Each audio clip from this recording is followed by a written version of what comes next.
Hey Australia, housing just became the hottest election topic of 2025 over the weekend. After months of political silence on affordability, bang, both major parties just dropped bold and somewhat new policies for first home buyers particularly. So what do they actually mean? Or more importantly, will they actually help? Let's break it down. Welcome to Housing Policy Showdown, what you need to know before May 3rd. So what's on offer? Well, here's what the Labor government is pitching.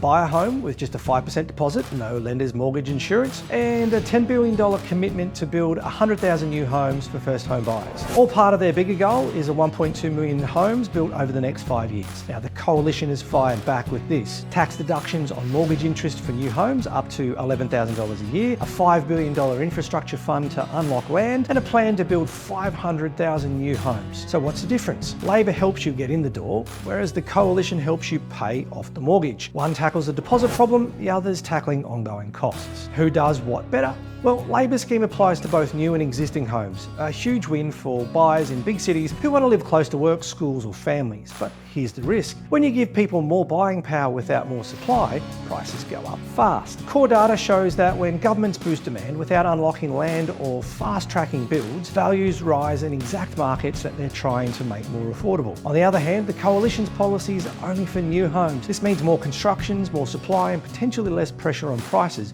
but it's limited appeal, because let's be honest, most buyers still prefer existing homes. Now the real problem is supply. So let's get real. This isn't just about first home buyers. Australia has a deep structural supply problem. We haven't built enough homes to meet demand since 2007. That was the last time that we actually met demand. In fact, last year we needed 57,000 new homes and we built just 45,000. What's the shortfall? It keeps pushing towards $500,000 as a deficit. Now let's get real. This isn't just about first home buyers. Australia has a deep structural supply problem. We haven't built enough homes to meet demand since 2007. Last year we needed 57,000 new homes and we built just 45,000. That shortfall, well, it's now pushing towards a $500,000 home deficit. And Labor's $1.2 million target, well, it's already off track. Even in our best ever building boom, backed by foreign investment, we didn't hit those numbers. And guess what? Both parties are now looking to restrict foreign investment even more. So we're aiming for record construction while making it harder to fund. But it gets worse. Right now, building costs are rising faster than property prices. Construction insolvencies, well, they're over 1,200 a year. And at the time it takes to finish a house, well, it used to be 6.5 months. It's now well over 10 months. Labor productivity is down, margins are being squeezed, developers are pulling back. Policies that push for more supplies won't work if the builders can't survive. So who's the policy actually for? Let's think about it. Let's bring it back. Labor's plan, more popular with the voters because it applies homes that people actually want.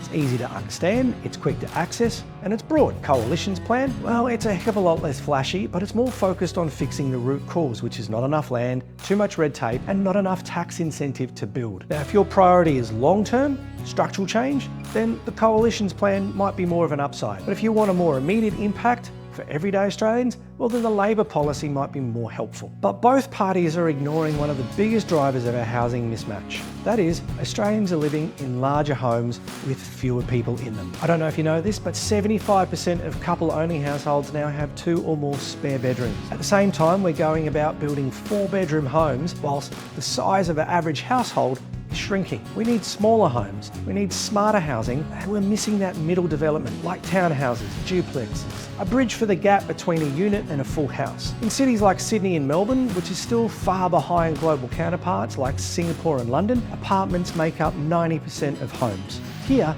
it's less than 50%. This election, both parties are trying, and that's a really good thing from my opinion. But if you're a voter or a buyer or just someone wondering what's next, ask yourself, will these policies fix supply? Will they help the right buyers? Will they stand the test of time or just win headlines? Solving Australia's housing crisis won't happen overnight. It needs big ideas, bold moves, and serious commitment to changing how we build, live, and invest. If you found this breakdown helpful, hit the like button, share it with someone who needs to hear it, and let me know in the comments, which plan do you think makes more sense for you, and which plan do you think will have the biggest impact?